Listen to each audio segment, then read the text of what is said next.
Olá, meus amigos, sejam todos muito bem-vindos à semana de atualização jurídica do G7 Jurídico. Para quem ainda não me conhece, muito prazer, eu sou o professor Landolfo Andrade. Vou trabalhar com vocês um bloco de 30 minutos sobre a disciplina Direito do Consumidor.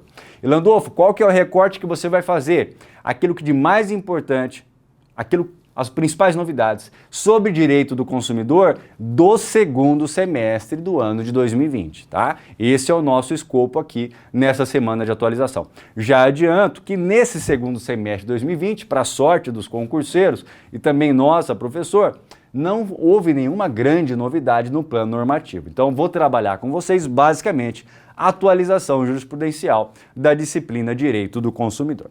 Vou trazer aqui nesse nosso primeiro slide esse gráfico que eu trabalho com os meus alunos na aula de Direito do Consumidor do G7 Jurídico. Aqui nós temos um gráfico que nos auxilia a compreender essa relação jurídica chamada relação jurídica de consumo, né? O que uma relação jurídica precisa apresentar para a gente poder olhar para ela e bater o carimbo e dizer, essa é uma relação jurídica de consumo? Para a gente identificar uma relação jurídica de consumo, devem estar presentes três elementos essenciais. Deve estar presente nessa relação jurídica, de um lado, o consumidor e de outro lado, o fornecedor. Mas não é só isso. Nessa relação jurídica deve estar presente também o bem de consumo, que pode ser um produto ou um serviço. Se um desses elementos não estiver presente, não será identificada a relação jurídica de consumo. Por isso que a doutrina chama esses conceitos de relacionais. O conceito de consumidor, que o CD trabalha expressamente, o conceito de fornecedor, conceito de produto e serviço, esses conceitos são relacionais. Por quê? Para eu entender bem o que é um consumidor, eu tenho que compreender bem o que é um fornecedor, o que é um produto, o que é um serviço, para fins de relação jurídica de consumo. E por que eu faço essa introdução, né? Aqui nós temos nesse gráfico os elementos essenciais à caracterização de uma relação jurídica de consumo. Nós temos o consumidor, que é o grande protagonista, né, do direito do consumidor. Nós temos o fornecedor, que é aquele que desenvolve atividade no mercado de consumo. E nós temos o produto ou serviço, que é o bem de consumo, né? Eu faço essa introdução porque eu quero trabalhar com vocês um pouquinho o conceito de fornecedor. Para os fins do Código de Defesa do Consumidor, isso aí está positivado lá no artigo 3º, o fornecedor, a grosso modo, é aquele que desenvolve uma atividade profissional no mercado de consumo. Ele pode ser pessoa física ou jurídica, pode ser pessoa jurídica de direito público ou privado, pode ser inclusive um ente despersonalizado, né? O elemento-chave para compreender o conceito de fornecedor no CDC é a expressão desenvolve atividade. E é uma atividade profissional, o que significa dizer que o fornecedor é aquele que desenvolve essa atividade com finalidade econômica, com caráter habitual e com grau de especialização, tá? E por que é importante essa compreensão, essa percepção? Porque o fornecedor não é apenas isso. Não basta desenvolver uma atividade profissional com habitualidade, com finalidade econômica e com grau de especialização. O advogado, por exemplo, muitos de vocês são advogados, o advogado desenvolve uma atividade profissional, né? Nós temos aqui a habitualidade, nós temos o grau de especialização e nós temos a finalidade econômica. Porém, a despeito de desenvolver uma atividade econômica, uma atividade profissional, o advogado não é considerado fornecedor para os fins do Código de Defesa do Consumidor, né? E por que ele não é? Porque a atividade desenvolvida pelo advogado não é desenvolvida no espaço ideal chamado mercado de consumo. Para boa compreensão, portanto, do conceito de relação jurídica de consumo, conceito de fornecedor, nós temos que ter essa percepção. Não basta desenvolver uma atividade profissional, só é fornecedor aquele que o faz nesse espaço ideal chamado mercado de consumo. Então, o fornecedor é aquele que desenvolve uma atividade econômica no espaço ideal chamado mercado de consumo. E essa noção, meus amigos, é importantíssima, né? Essa noção desse mercado de consumo, esse espaço ideal. O Superior Tribunal de Justiça, ele vem utilizando essa noção para afastar várias atividades da incidência do Código de Defesa do Consumidor. Justamente com esse fundamento, olha, essa atividade, embora seja profissional, não está sendo desenvolvida no mercado de consumo e por isso não incide o CDC. E teve um julgado recente, segundo semestre de 2020, que vai exatamente nesse sentido, é esse que eu trago aqui para vocês na próxima tela. Olha só, temos aqui então atividade desenvolvida no mercado de consumo como uma noção importante para a definição do fornecedor. E eu trago aqui nesse quadro várias atividades que, embora possam ser consideradas profissionais, não são atividades desenvolvidas no mercado de consumo e, por isso, não se aplica o Código de Defesa do Consumidor. Então vamos fazer um checklist aqui nessas atividades para ver se você conhece todas. Serviços advocatícios, não se aplica o CDC. Contrato de crédito educativo, não se aplica o CDC. Relação jurídica condominial, não se aplica o CDC. Serviço de locação predial urbana, não aplica o CDC. A previdência privada complementar fechada, não aplica o CDC, tem até a súmula 563 nesse sentido. Contratos de franquia, não aplica o CDC. Contratos de plano de saúde administrado por entidade de autogestão, súmula 608, não aplica o CDC. Você que é meu aluno, você que é leitor do nosso livro, Interesses Difusos e Coletivos, pela editora Método, sabe que nós já trazemos essas informações. Você já conhece esse quadro, você já sabe dessa realidade. O que é novidade está aqui, na última linha desse quadro. A venda de ações no mercado de valores mobiliários por sociedade anônima de capital aberto. Essa é uma decisão recente do Superior Tribunal de Justiça. Trago aqui até a ementa dessa decisão, que foi prolatada no recurso especial 1.685.098, São Paulo. Uma decisão da terceira turma da relatoria do ministro Moura Ribeiro. E olha, ela é de 10 de março de 2020, o julgamento, a data do julgamento, mas a publicação é posterior, por isso que eu trago aqui para vocês. Olha o que ficou decidido nessa decisão, nesse julgado. Ele afastou a incidência do CDC sobre as relações jurídicas entre acionistas e investidores e a sociedade anônima de capital aberto com ações negociadas no mercado de valores mobiliários. Para a Corte Superior, embora a súmula 297 do STJ estabeleça que o CDC é aplicável às instituições financeiras, não é possível identificar na atividade de aquisição de ações nenhuma prestação de serviço por parte da instituição financeira, mas relação de cunho puramente societário e empresarial. O que está dizendo o STJ aqui? A atividade de venda de ações no mercado de capitais, ela não é desenvolvida no espaço ideal chamado mercado de consumo. É uma atividade de natureza societária e empresarial, por isso não incide o CDC. Mais uma vez, a noção de mercado de consumo sendo utilizada para a Corte Superior para decidir pela incidência ou não incidência do nosso Código de Defesa do Consumidor. Está aí um jogado importante que pode ser cobrado de vocês nas próximas provas. Bom, outro tema interessante, meus amigos, o risco do desenvolvimento. Eu trabalho isso com vocês também nas nossas aulas e nosso livro de Interesses Difusos Coletivos, volume 1, capítulo 5, que eu trato lá de Direito do Consumidor. Olha só, o que é o risco do desenvolvimento quando a gente pensa em relação jurídica de consumo, quando a gente fala em responsabilidade civil em caso de dano causado ao consumidor?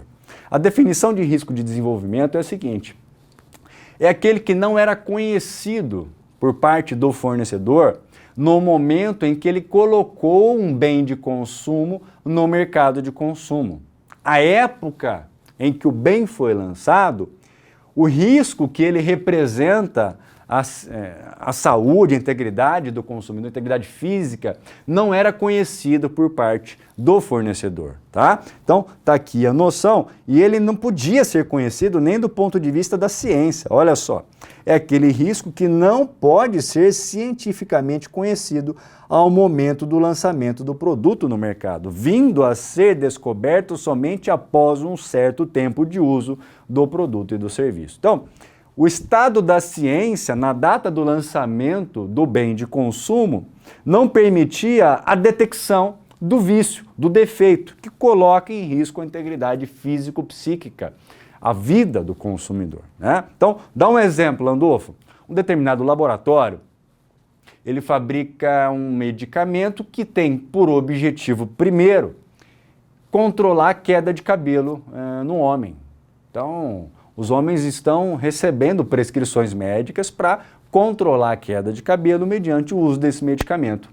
Quando esse medicamento é lançado no mercado de consumo, a ciência não era capaz de identificar um defeito que ele já apresentava, qual seja, ele produz sérios efeitos colaterais, excessivamente nocivos à saúde do consumidor. Eles causam impotência, né?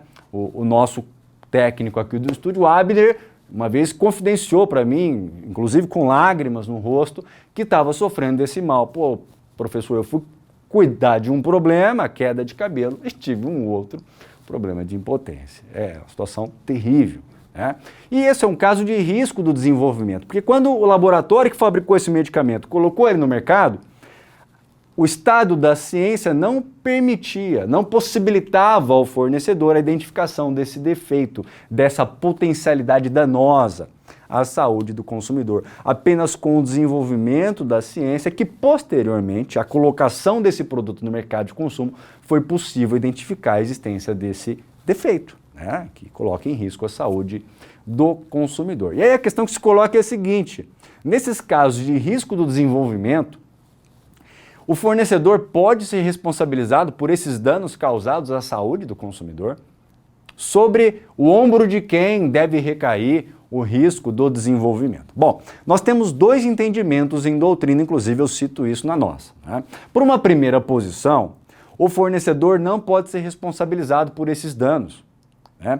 Argumento: a data do lançamento do produto no mercado não era possível, pelo estado da ciência, identificar aquele defeito, aquela potencialidade danosa daquele produto, ele não pode ser responsabilizado. Veja, eles citam inclusive alguns dispositivos do CDC, está aí na tela, né, para reforçar esse argumento. Primeira posição: quem deve arcar com esse risco, o fornecedor ou o consumidor? Por uma primeira posição, infelizmente é o consumidor. Argumenta-se nesse sentido que o CDC ele só proíbe o fornecedor de inserir no mercado produtos que saiba ou deva saber serem nocivos. Sendo considerados defeituosos, os produtos que não atendam à segurança legitimamente esperada, tendo em vista a época em que foram colocados no mercado, né?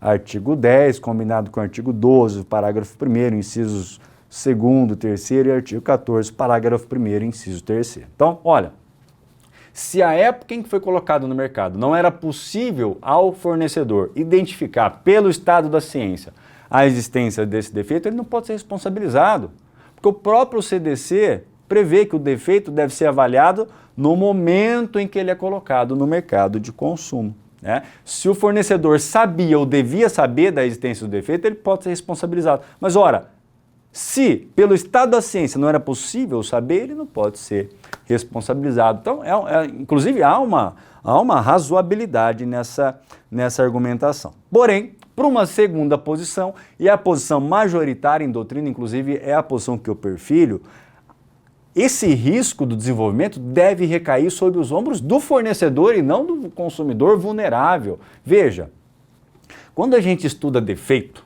do produto, a gente identifica algumas espécies de defeito. E tem um dos defeitos, que é o defeito da concepção do produto, né? Há uma falha no projeto, há uma falha em algum componente que é utilizado e que compromete toda a série daquele produto. Esse é o defeito, inclusive, mais temido pelos fornecedores. Ele compromete toda a linha de produção, né? E esse tipo de defeito de concepção, quando a gente analisa o risco de desenvolvimento, nós identificamos exatamente esse tipo de defeito. Aquele medicamento, voltando ao exemplo lá do medicamento para tratar queda de cabelo que gera impotência, quando foi lançado, algum componente desse medicamento que causa essa impotência, aqui a gente identifica um defeito de concepção na fórmula desse produto. É um típico caso de defeito do produto e por esse defeito deve responder o fornecedor, porque ele é o único que tem a capacidade de socializar o custo social desse defeito, né? Ele é o único que tem a capacidade de socializar esse custo pelo mecanismo do preço que ele controla, tá? Então, nessa segunda posição, que é a posição da doutrina majoritária, a responsabilidade pelo risco do desenvolvimento é toda do fornecedor. Doutrina majoritária argumenta-se nesse sentido que o defeito decorrente do risco do desenvolvimento representa uma espécie de defeito de concepção, pelo qual deve responder o fornecedor, o único capaz de distribuir por meio dos mecanismos de preço os custos sociais dos danos causados por tais riscos a todos os consumidores, a chamada socialização dos riscos. A adoção da primeira posição, embora fundamentada em argumentos razoáveis, traria como consequência a gente colocar nos ombros de um único consumidor todos os riscos desses produtos que são lançados no mercado de consumo. Tá? Então, a segunda posição ela é muito mais coerente com a ideia do princípio da vulnerabilidade. O STJ ainda não tinha enfrentado esse tema, responsabilidade do fornecedor pelos riscos do desenvolvimento. No ano de 2020, pela primeira vez na história do STJ, ele enfrentou essa temática. E qual posição adotou o STJ? A primeira, a responsabilidade não é do fornecedor, ou a segunda, a responsabilidade é do fornecedor? O STJ adotou a segunda posição, a qual nós seguimos desde a primeira edição do nosso livro de interesses difusos e coletivos. Ou seja, o fornecedor responde pelo risco do desenvolvimento. Vem comigo, está aqui na tela, trago aqui o recurso especial 1.774.372 da relatoria da ministra Nancy Antrighi. É um julgado da terceira turma pessoal da data de 5 de maio de 2020. Olha só a ementa do julgado. O risco do desenvolvimento é entendido como aquele que não podia ser conhecido ou evitado no momento em que o medicamento foi colocado em circulação, constitui defeito existente desde o momento da concepção do produto, embora não perceptível a priori, caracterizando, pois, hipótese de fortuito interno, né? Interessante esse julgado do STJ que trata também de medicamento, não é o caso do medicamento para queda capilar que gera impotência, que eu cito no livro desde a primeira edição da nossa obra, que graças a Deus vai em 2021 para a nossa 11ª edição. Mas também é um caso de medicamento. E qual que é o medicamento? Esse medicamento, ele provoca aquele chamado jogo patológico. O consumidor, ao consumir esse medicamento, ele sofre uma espécie de compulsividade para o jogo. E nesse caso concreto, essa compulsão ao jogo fez com que ele dilapidasse todo o seu patrimônio, né? E tudo isso por causa do efeito colateral de um medicamento que ele estava consumindo e para o qual a bula não trazia essa advertência, porque quando lançado no mercado de consumo não se conhecia esse efeito colateral.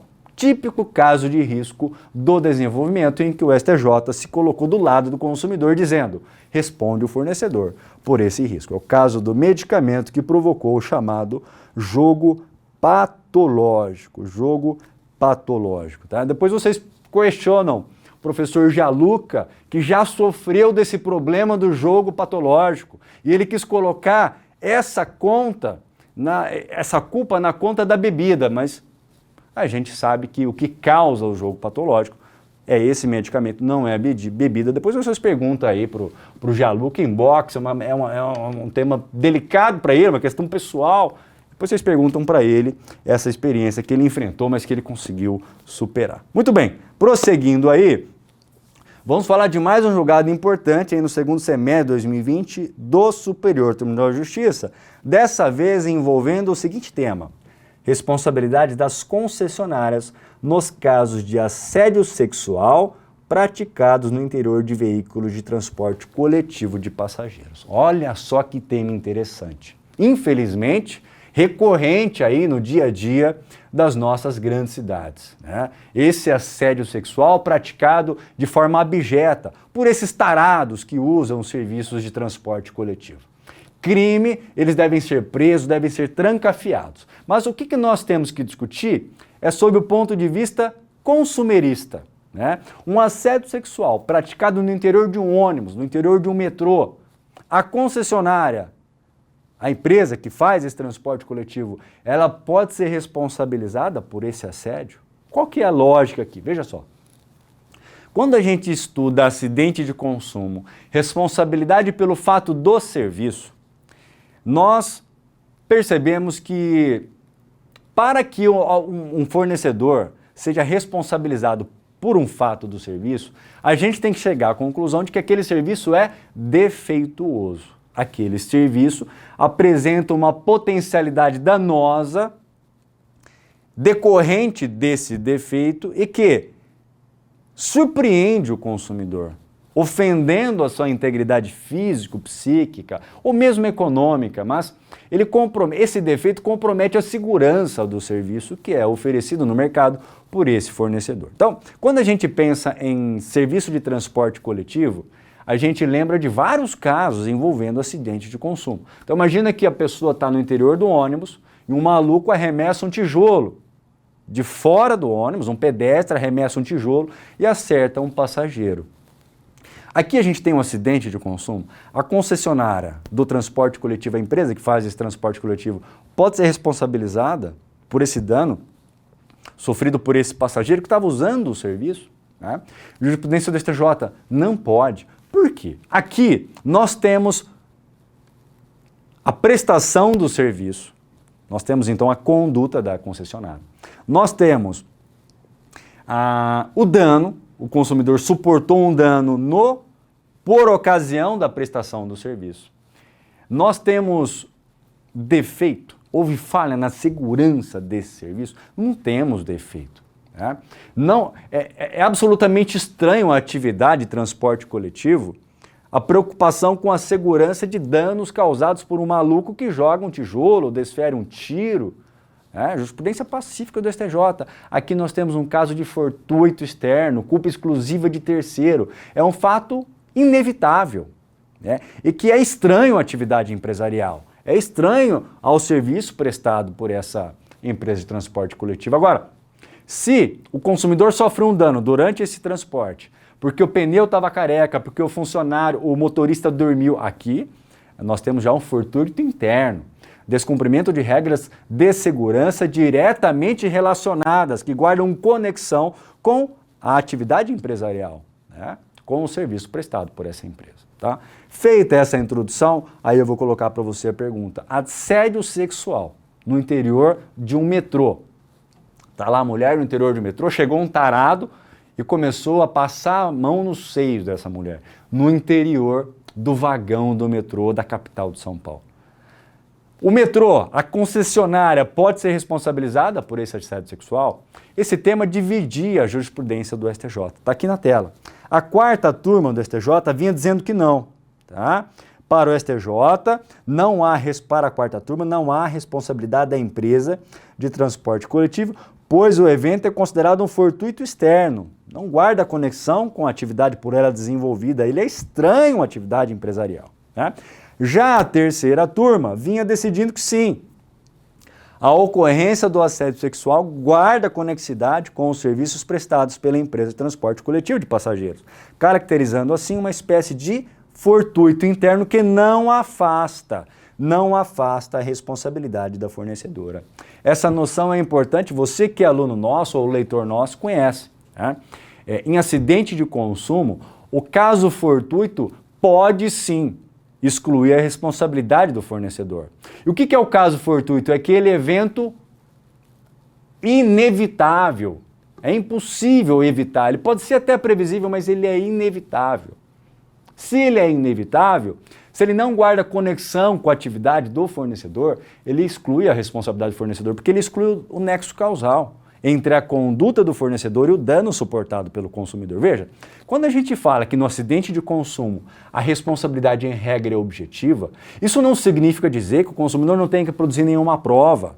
Né? Quais são os pressupostos da responsabilidade do fornecedor em caso de acidente de consumo? Conduta, dano, nexo causal e defeito do produto. Veja, Quando a gente fala que a responsabilidade é objetiva, a gente livra o consumidor do ônus de provar a culpa ou o dolo do fornecedor. Mas ele tem o ônus de provar a conduta, o dano, o nexo causal. Né? O defeito se presume por força de lei. Então imagine um assédio sexual no interior do metrô. Né? Há um nexo de causalidade entre o dano suportado pela vítima, que é um dano terrível, e a conduta da concessionária. O serviço por ela oferecido foi a causa do dano ou apenas significa a ocasião em que o dano aconteceu? A segunda sessão do STJ enfrentou essa temática e uniformizou a jurisprudência do STJ. Então hoje, qual que é o entendimento que prevalece na jurisprudência do STJ sobre essa temática? Anote aí para não errar na sua prova. Assédio sexual no interior de transporte coletivo não é responsabilidade da concessionária.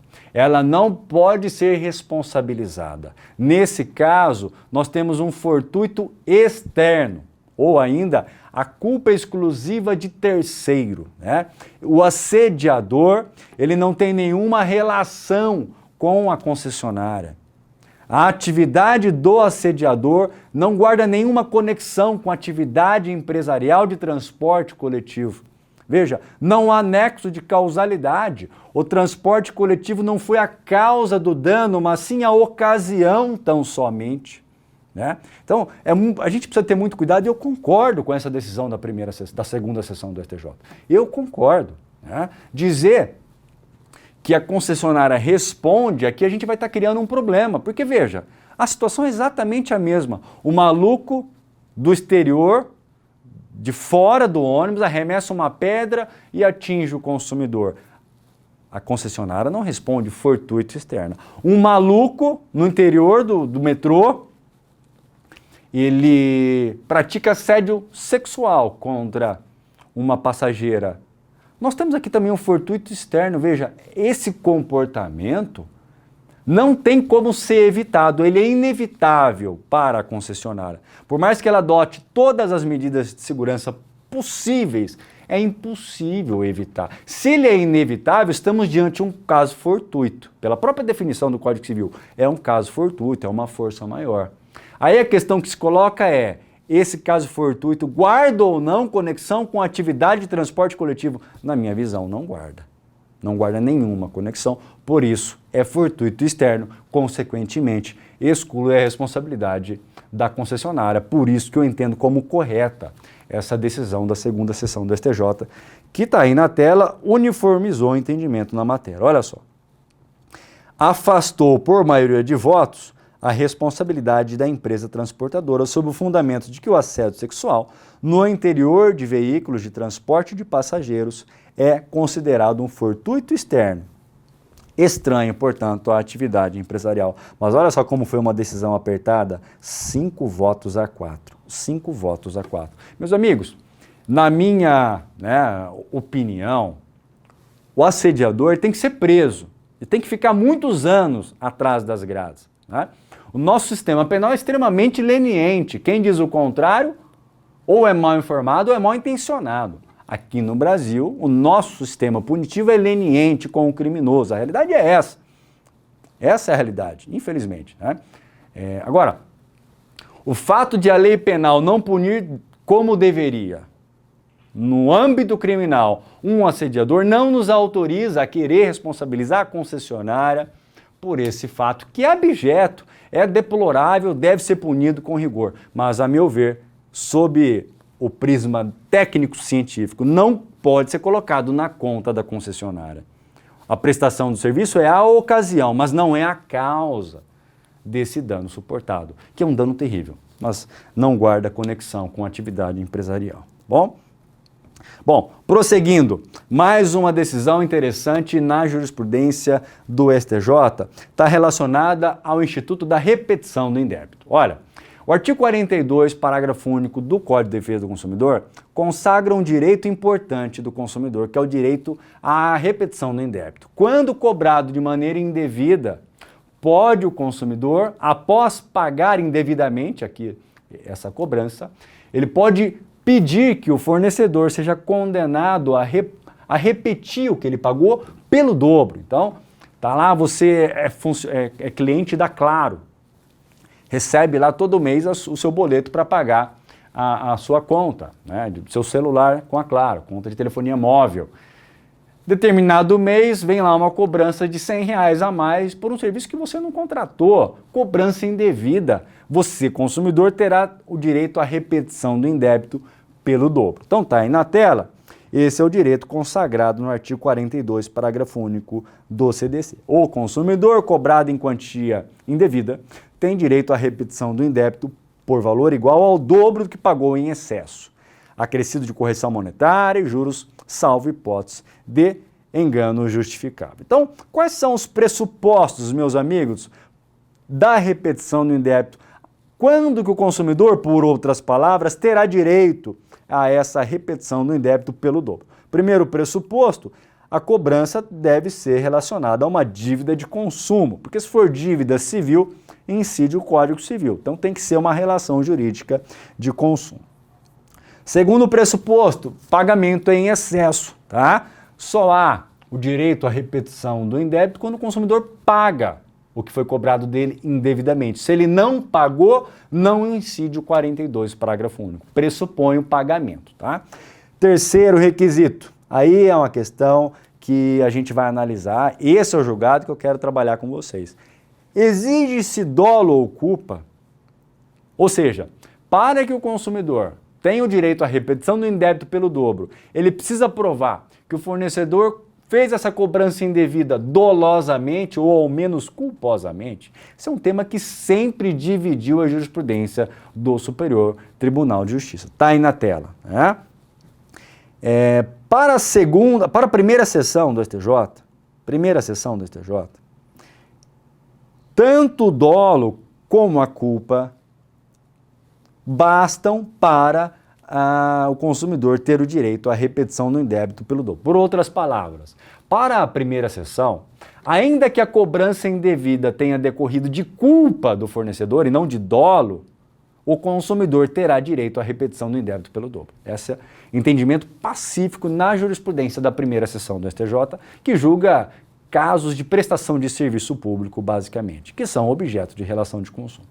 Já a segunda sessão do STJ, que julga a maior parte das relações jurídicas de consumo, tem entendimento diferente. Para a segunda sessão, só há o direito à repetição do indébito pelo dobro quando essa cobrança indevida é feita de maneira dolosa, ou seja, quando o fornecedor age de má fé. Se foi uma cobrança indevida culposa, o direito à repetição será na forma simples. Fornecedor, devolva aquilo que você recebeu a mais. Agora, se ele cobra dolosamente, aí assim a repetição é feita pelo dobro. Essa divergência sempre vinha sendo mantida, ela vinha sendo mantida por muito tempo na jurisprudência do STJ. Primeira sessão, dolo ou culpa. Segunda sessão, só o dolo é que gera ao consumidor o direito à repetição do indébito pelo dobro. E o que decidiu a Corte Especial, meus amigos? A Corte Especial surpreendeu a todos, tá?